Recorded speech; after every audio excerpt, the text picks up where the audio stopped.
qu'il ait pitié de nous. Amen. Amen. Donc, comme j'ai fait d'habitude, c'est pas tout le message que je donne les dimanches. Et ceux qui sont des chrétiens les dimanches, ils vont toujours rater. Aujourd'hui, je veux ajouter à ce que j'ai dit dimanche passé. Ce somme nous parle. David était un homme de Dieu. Il n'était pas seulement roi, il était aussi prophète. Et en quelque part, il était aussi prêtre, parce qu'il y a eu un moment où il a dû mettre la robe de prêtre pour prendre des objets de prêtre. Donc, David, dans beaucoup de ces psaumes, ce sont des prophéties. C'est pour cela que Jésus-Christ, lorsqu'il parle toujours de l'Ancien Testament, il dit la loi, les prophètes et les psaumes. Il y a beaucoup de prophéties concernant Jésus-Christ dans les psaumes. Ici, David parlait inspiré par le Saint-Esprit. Il dit, mais je lève mes yeux vers Dieu, celui qui est assis sur le trône très élevé. Et comme un serviteur regarde la main de son maître, ou une servante regarde la main de sa maîtresse. C'est comme ça, nous regardons Dieu jusqu'à ce qu'il agisse. Maintenant, nous avons parlé de comment regarder Dieu. Le premier point, lorsqu'on veut convertir les bénédictions spirituelles en richesse matérielle, j'ai dit que le premier point, c'est regarder en haut. En haut, pourquoi? Parce que les bénédictions sont spirituelles dans les lieux célestes. La Bible dit en Éphésiens chapitre 2, versets 1 et 2. Le Seigneur nous a bénis avec toutes les bénédictions spirituelles dans les lieux célestes. Donc, c'est avec Dieu, dans le lieu céleste, qui se trouvent nos bénédictions spirituelles. OK? Donc, et ces bénédictions spirituelles sont la source de nos solutions, les solutions à nos problèmes. Et je disais dimanche passé que avec chaque problème sur la terre a une bénédiction spirituelle qui peut se convertir comme solution.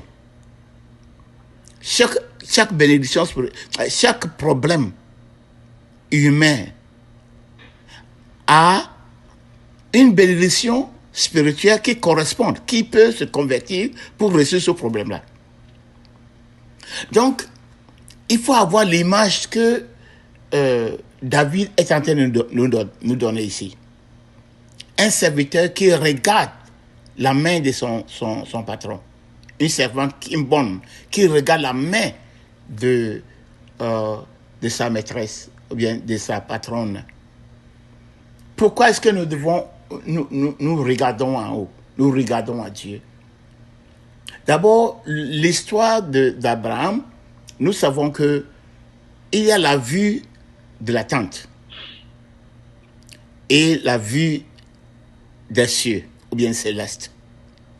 On ne peut pas voir les étoiles lorsqu'on est dans une tente. Il n'est pas possible de voir les étoiles lorsqu'on est dans la tente. Il faut forcément sortir de la tente pour voir les étoiles. Les étoiles représentent nos promesses. Dieu a dit à Abraham, il faut regarder. Est-ce que tu peux compter?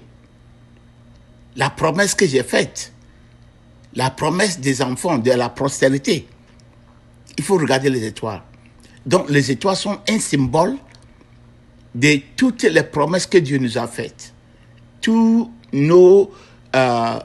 les solutions à nos besoins. OK.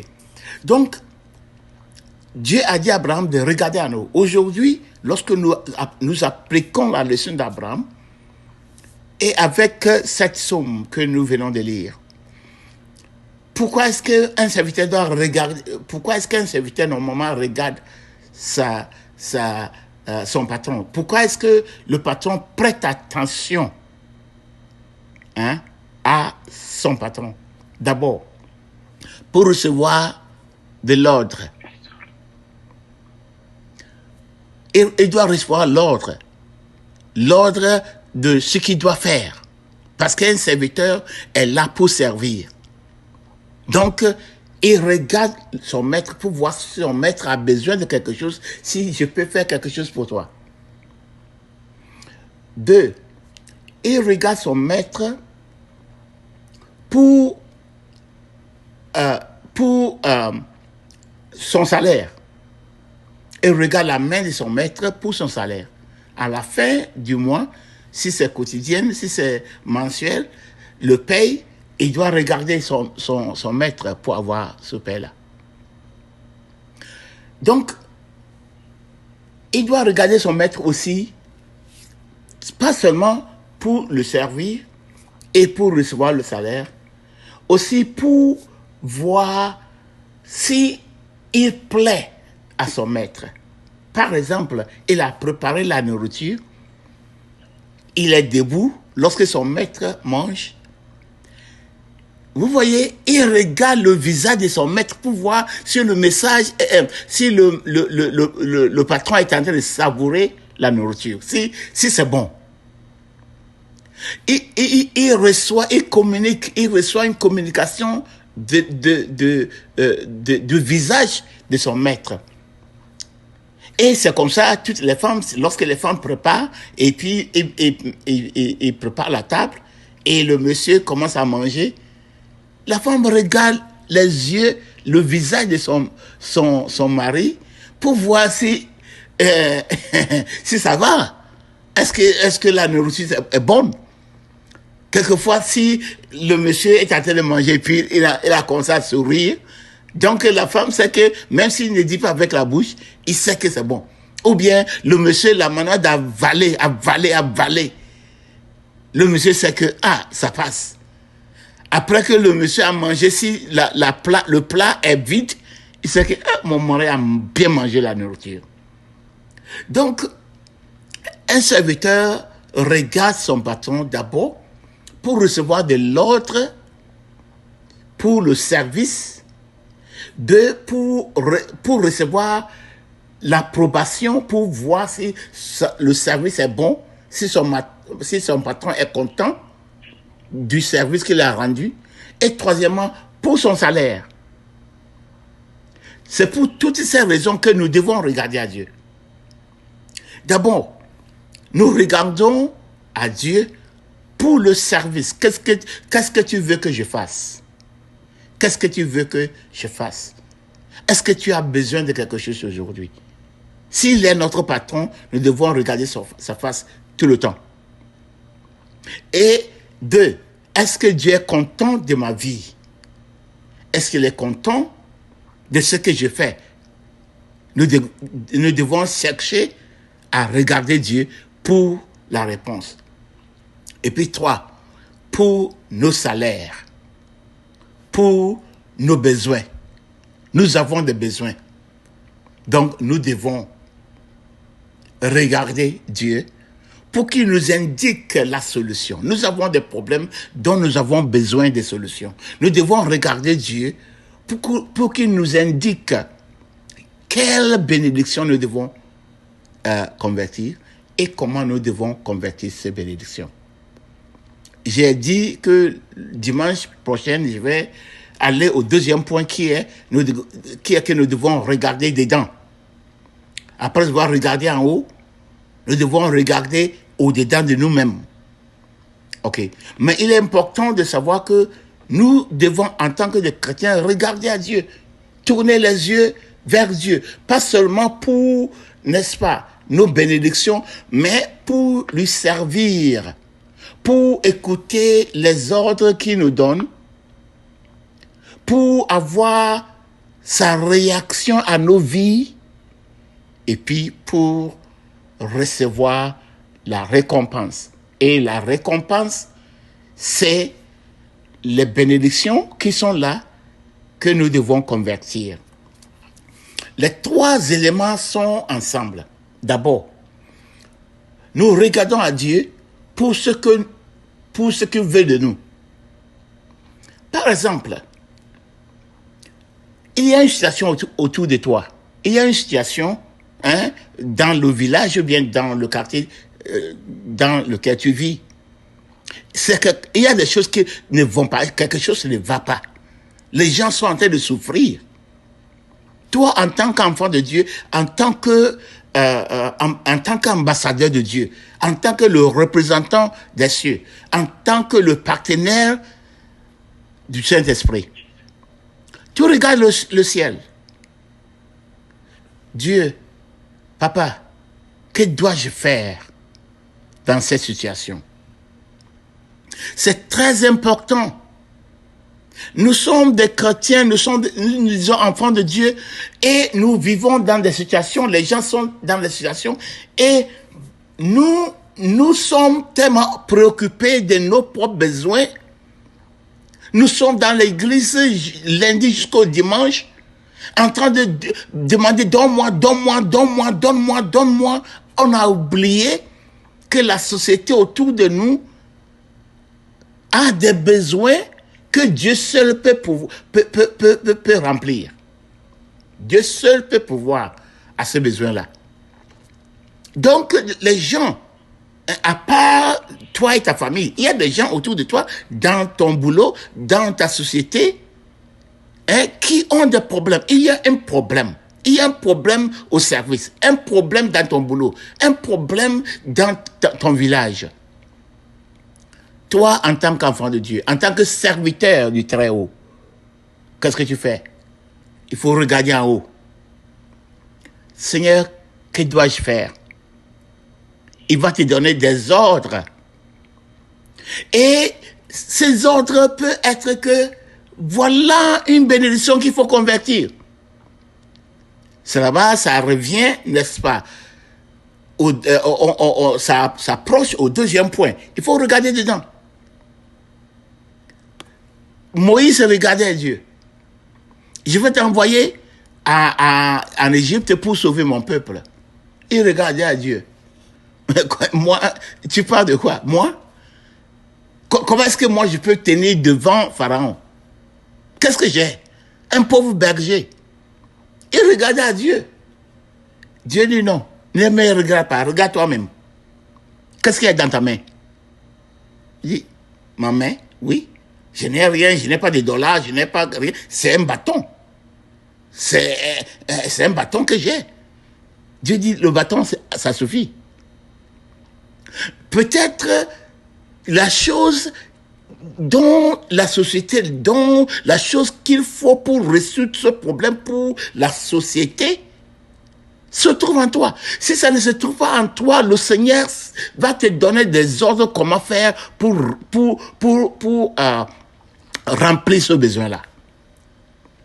Donc, comme un serviteur regarde la main de son maître pour recevoir des ordres, nous regardons la main de Dieu pour recevoir des ordres concernant nous et nos familles, concernant notre société.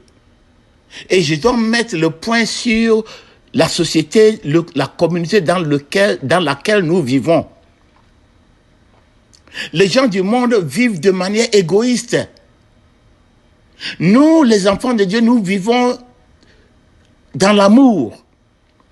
Et l'amour, c'est donner. Qu'est-ce que tu donnes à ta société? Qu'est-ce que tu donnes à ta communauté? Qu'est-ce que tu donnes à ton entourage? Où est-ce que tu vas trouver ces solutions? C'est avec Dieu. Donc, comme un serviteur regarde la main de son maître, comme une servante regarde la main de sa maîtresse, sa patronne, c'est comme ça nous devons regarder la main de Dieu. Pas seulement pour toi.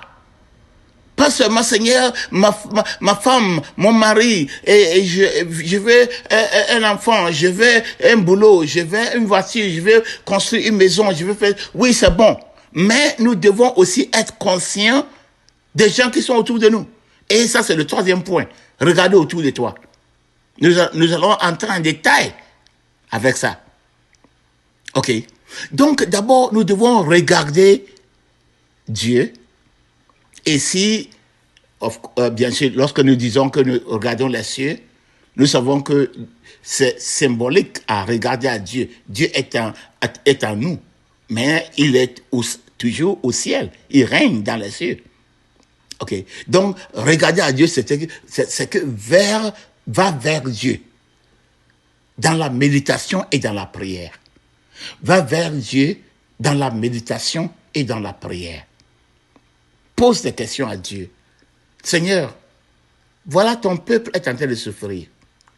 Voilà ce frère, il souffre. Cette sœur, elle souffre. Je suis ton représentant. Que veux-tu que je fasse? Le Seigneur veut te dire ne fais rien. OK, tu ne fais rien. Mais si le Seigneur veut agir en faveur de cette personne, tu es la personne que Dieu va utiliser. Il va te dire, fais ABC. Et maintenant tu le fais. Et en faisant cela, tu le regardes toujours. Est-ce que je suis en train de faire ça de ta manière, dans ta manière? Est-ce que je suis en train d'agir conformément à ta volonté parfaite? Donc tout le temps, nous sommes en train de regarder. Regardez. Même au moment où nous sommes en train de travailler, de faire la chose, nous regardons pour son approbation. Nous regardons son visage. Est-ce qu'il est content? Est-ce qu'il est en train de dire non, ce que tu fais, c'est pas ce que je t'ai demandé. Donc nous regardons pour recevoir les autres, nous regardons son visage, le visage du Seigneur, toujours pour son approbation, pour voir que oui, c'est ça. Ou bien c'est pas ça, il faut corriger ça, il faut aller à droite au lieu d'aller à gauche, ou bien il faut aller tout droit. Nous devons toujours continuer à regarder le visage de Dieu. Et nous devons regarder le visage de Dieu pour connaître quelle bénédiction doivent être converties. Et lorsque je parle de bénédictions spirituelles, nous avons parlé, ça peut être des talents, ça peut être de bénédictions naturelles, qui est des talents, ou bien des choses naturelles que nous avons, que nous n'avons pas acquises par la culture, mais nous sommes nés avec. OK? Ça peut être ce que nous avons acquis, les talents qu'on a acquis par la culture. On a appris. On est allé à l'école, ou bien on a appris à faire certaines choses. Ça peut être, n'est-ce pas, des bénédictions spirituelles en tant que des dons du Saint-Esprit. Donc, il y a une situation. Qu'est-ce qu'il faut? Souvent, lorsque quelqu'un est en train quelqu'un a des problèmes, c'est que la majorité des pasteurs vont dire que tu as besoin de délivrance. Tu as besoin de délivrance. Mais quelquefois, ce n'est pas la délivrance qu'il faut. Quelquefois, c'est la cure d'âme. C'est une parole spécifique de Dieu qui doit être adressée à cette personne. Quelquefois, ce n'est pas un démon, mais c'est une forteresse. Et on ne peut pas exorcer une forteresse. On doit casser une forteresse. Et lorsque je parle d'une forteresse, je parle de quelque chose qui consiste du caractère de cette personne. Les habitudes qu'il a acquis depuis des années, qui est devenu son caractère, ça commence avec un comportement simple. Et puis le comportement, on continue. Quelquefois, on nous dit, nos parents nous parlent, les gens nous font la remarque que c'est pas bon. On continue jusqu'à ce que ça devienne une habitude. Et puis lorsqu'on pratique l'habitude pour longtemps, ça devient le caractère, un caractère. Et lorsqu'on tient ce caractère pour longtemps, ce caractère devient une forteresse. Et maintenant, après que c'est devenu une forteresse, cela veut dire que quelque chose que tu ne peux pas abandonner. Tu ne peux pas laisser. On dit laisse la drogue, Hein? La drogue, ça arrive un moment, tu ne peux pas laisser, tu ne peux pas arrêter. Ça devient une forteresse. Et c'est lorsque ça devient une forteresse que maintenant les démons viennent pour résider dans cette forteresse. Et ça devient une possession. Tu es possédé. Et c'est de là où le Seigneur parle en Luc chapitre 11, que lorsque, n'est-ce pas, un démon est chassé d'une maison, il va et cherche une autre maison, il n'en trouve pas, il revient. Mais il prend 7 autres démons plus puissants que lui et il vient et il réside là-bas. C'est la forteresse de ton cœur qui devient la maison des démons. Les démons doivent loger quelque part. Ils logent dans une forteresse de caractère. Donc tu bois, et ça commence comme une habitude. Ça devient une habitude. Tu continues à boire, il arrive un moment où les démons viennent siéger dans ce caractère et ça devient une forteresse. Et on dit que la personne est envoûtée. Non, c'est progressif. Ok. Donc, quelquefois, on dit tout simplement que, on prie, et puis on dit délivrance. Parfois, ce n'est pas une délivrance. Parfois, c'est la parole de Dieu spécifique, puissante, qui brise les cailloux. La Bible dit que la parole de Dieu, c'est un marteau qui brise les cailloux, qui brise les rocs. Vous voyez? Donc, nous regardons Dieu pour voir la solution. Nous sommes ses partenaires. Seigneur, est-ce que tu veux agir? Tu veux faire quelque chose? Il faut regarder la manière dont Marie regardait la main de son fils, Jésus-Christ, au mariage de Cana. Il y avait un problème. Personne n'avait de solution. Marie savait qu'il y avait son fils là-bas. Son fils était arrivé avec ses disciples. Il savait que son fils avait la solution. Donc, il regardait son fils. Il allait vers lui. Fils, il n'y a pas de boisson. La boisson est finie. Son fils lui dit, non, je n'ai pas, c'est pas le temps. C'est pas le temps. Le temps n'est pas venu pour que je commence à faire ces choses. Mais il a dit aux filles, aux servantes, il faut aller regarder ce monsieur-là. Regarde-lui. Va vers lui. Il faut aller le regarder. Il faut aller s'arrêter devant lui.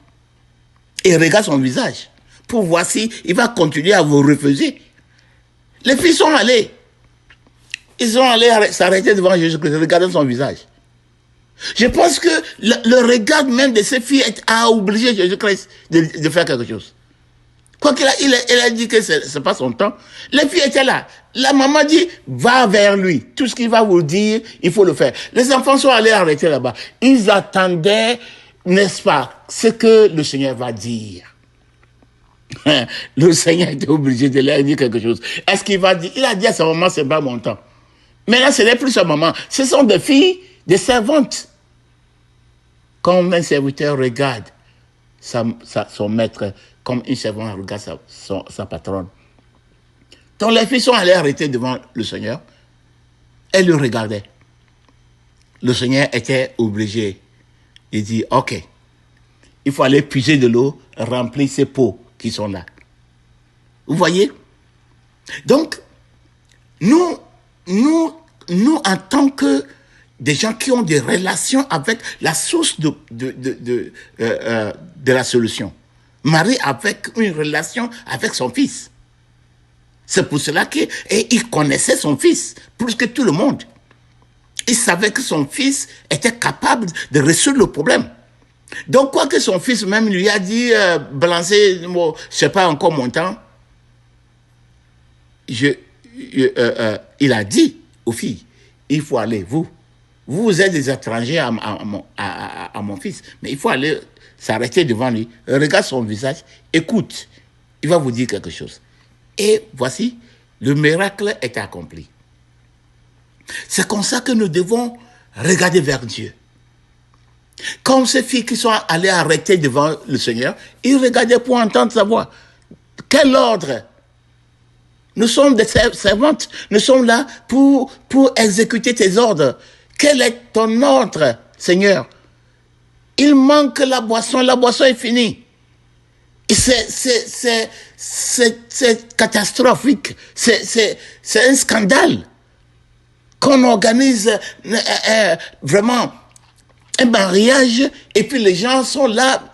Il y a certaines personnes qui viennent, ils s'en vont, et puis d'autres personnes viennent. Ceux qui viennent d'arriver, ils n'ont rien à boire. C'est un scandale. Le Seigneur, quand les filles étaient là regardant le visage de Jésus-Christ, attendant à ce que Jésus-Christ leur donne un autre, il était obligé de leur donner un autre. Vous voyez? Donc, nous, en tant que des représentants de Dieu, c'est nous qui devons, n'est-ce pas, en tant que des partenaires avec Jésus-Christ, nous devons regarder le Seigneur pour recevoir des ordres qui vont nous indiquer comment faire remplir les besoins des gens qui sont autour de nous. Que ce soit des problèmes spirituels, des problèmes sociaux, des problèmes sociaux, des problèmes matériels. Nous devons regarder le Seigneur. Lorsque tout le monde ne sait plus quoi faire, nous sommes capables. Nous avons l'accès au trône de Dieu pour regarder la main de Dieu, pour que Dieu nous dise comment faire pour résoudre le problème. Donc, en fin de compte, en tant que des ambassadeurs de Dieu, et j'ai dit ça tout le temps, lorsque l'ambassadeur des États-Unis, par exemple, à un pays en Afrique, lorsque ce pays en Afrique a un problème, et les gens, le président du pays fait des représentations, il va pour demander à l'ambassade l'aide, à l'ambassadeur, il demande l'aide des États-Unis. Qu'est-ce que l'ambassadeur a fait? L'ambassadeur, qu'est-ce qu'il doit faire? Il doit regarder le visage du président. Il doit communiquer au président. Voilà le pays que je représente. Le pays que je représente auprès de toi, ils ont un problème. Président, s'il te plaît, il faut agir, c'est mauvais. Et le président, lorsqu'il a une solution, cette solution doit passer par l'ambassadeur. Ça doit passer forcément par l'ambassadeur. Le président ne peut pas contourner l'ambassadeur pour aller donner ça au président du pays. Normalement, c'est comme ça, ça devait être avec nous, les enfants de Dieu. Vous voyez? Et le Seigneur est prêt à nous combler de toutes choses. Le problème pour lequel nous, les chrétiens, nous sommes les plus pauvres, c'est parce que nous sommes égoïstes. Nous avons abandonné la voie de l'amour que le Seigneur a préparée pour nous et nous sommes allés suivre la voie de la cupidité du monde. Et les gens du monde, ils sont cupides et ils reçoivent la bénédiction, les bénédictions du Dieu cupide. Mais nous qui sommes les enfants de Dieu, qui sont censés être des enfants d'amour, nous avons abandonné le Dieu d'amour et nous sommes allés suivre le Dieu de cupidité. C'est pourquoi nous ne recevons pas les bénédictions. Parce que nous ne pensons pas aux gens autour de nous. Nous ne pensons pas à la volonté de Dieu. Qu'est-ce que Dieu veut? Les gens qui souffrent, les orphelins, les veuves, les gens qui sont en train de mourir. Qu'est-ce que la volonté de Dieu? On ne nous a pas appris ça dans l'église. On nous a appris de prier. Et tout le temps qu'on prie, c'est pour nous. C'est pour nous-mêmes. C'est fini. Mais si toi, tu aperçois ou bien tu vois un problème dans ton boulot, par exemple dans ton boulot, il y a un problème. Tu sais que tu es en train de travailler pour une société et la société est en train de se noyer, s'écrouler. Qu'est-ce que tu fais en tant qu'enfant de Dieu? Va regarder les cieux. Va dire, papa, ma société s'écroule. Tu ne veux rien faire? C'est là-bas que je travaille. Oh. C'est là-bas que je gagne mon pain. Et je ne vais pas rester ici pour voir cette société s'écrouler. Tu seras surpris que le Seigneur va te donner des réponses. Le Seigneur va te donner des solutions. Tu vas, tu donnes des conseils, tu dis fais ceci, fais ceci, fais ceci. Et lorsque ça réussit, tu penses quoi? Peut-être c'est toi qui vas donner le manager. Comme la même chose qui s'est passée à Joseph. Lorsqu'il a suggéré la solution du problème d'Égypte, le roi a dit, parmi tous les sages, parmi tous les magiciens, personne n'a pu nous dire la solution. C'est toi qui as pu nous expliquer la solution. Je ne pense pas qu'il y ait quelqu'un plus